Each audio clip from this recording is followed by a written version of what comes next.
Hello, my name is Fiona and I have a shop Sew Threaded in Lebanon, Ohio, and I have been helping out the community by making masks. I wanted to show you this morning how I was doing that. So what you do is you get two rectangles of fabric, and there's two sizes. For an adult it is 9 inches by 6 inches, and for a child it is 7.5 inches by 5, and then you also just need 2 lengths of 7-inch elastic.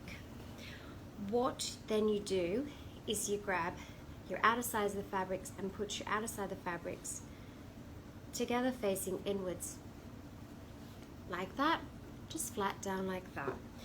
Then you start along your bottom seam and you start halfway, not midpoint.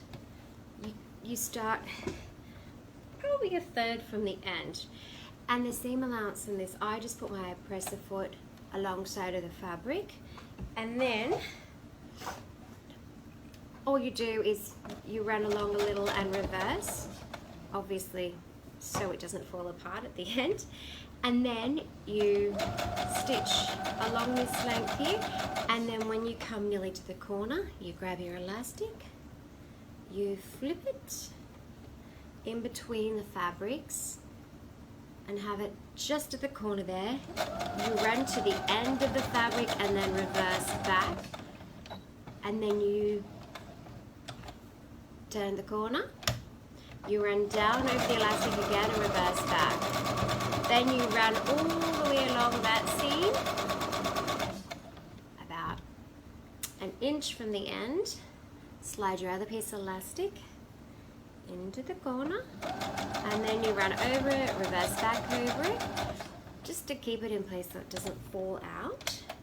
Then you run forward again and back over it. Then you've got the long 9-inch seam where you're going to run all the way along till you reach again about an inch from the end.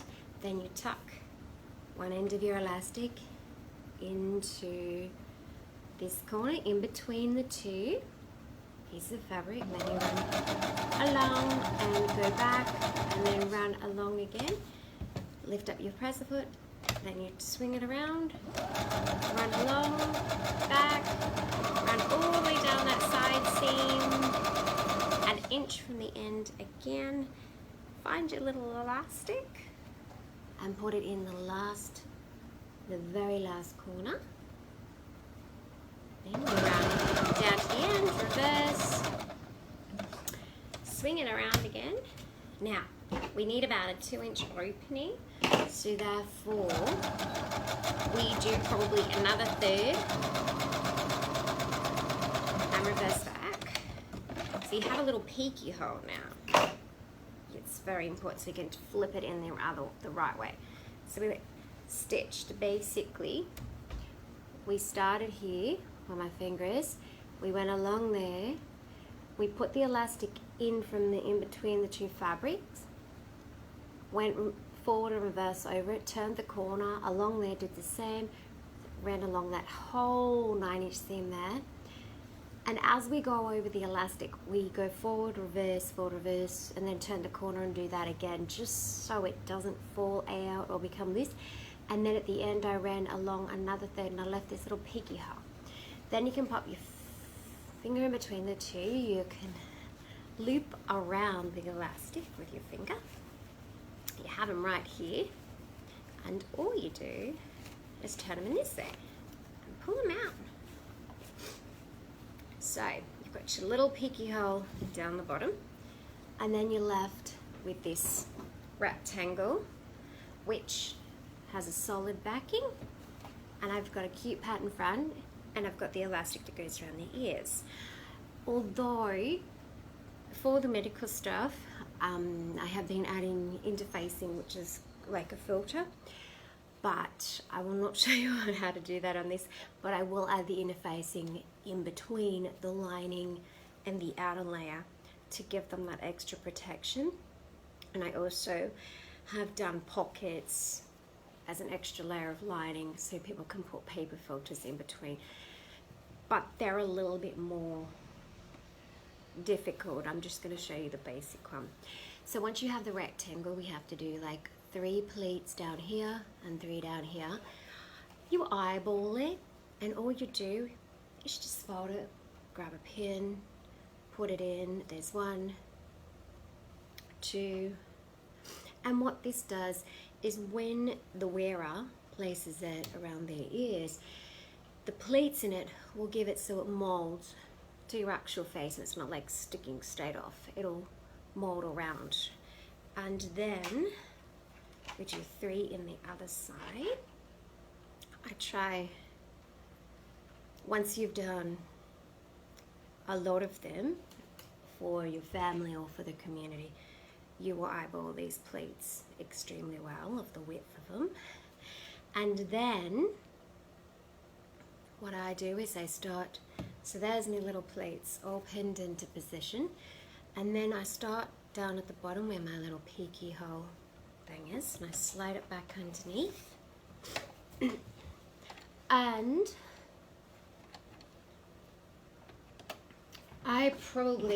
my allowance on this is like 2/8 of an inch. It's tiny, it's flipped over, but then I just run along the whole thing. We're gonna run around the outside now.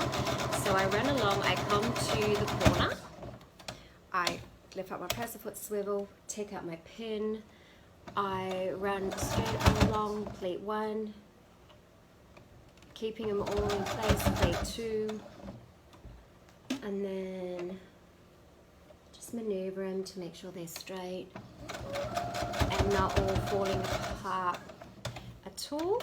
And then you run straight along the top in the exact same line, straight along the top to the next corner. Then you stop again, lift up your foot, swivel, and then you run down and do plate 1, and you maneuver them obviously so they're nice and straight. Plate 2, keep going, plate 3, and then you come to your 4th corner. I cut off the excess thread because they recommend that you actually run around the same on the outer side a second time. So therefore you have to line up the exact same that you did. You have to try to go over that exact stitch line. So you have to be very, very careful and eyeball it really well. And after you've done, say 20 or 30, your eyeball is not that straight, but yeah, you try really hard. Run all the way around here to the end, and then down this side, and along the bottom, and then, as we all know, we reverse over the end part. Pull it out, snip off,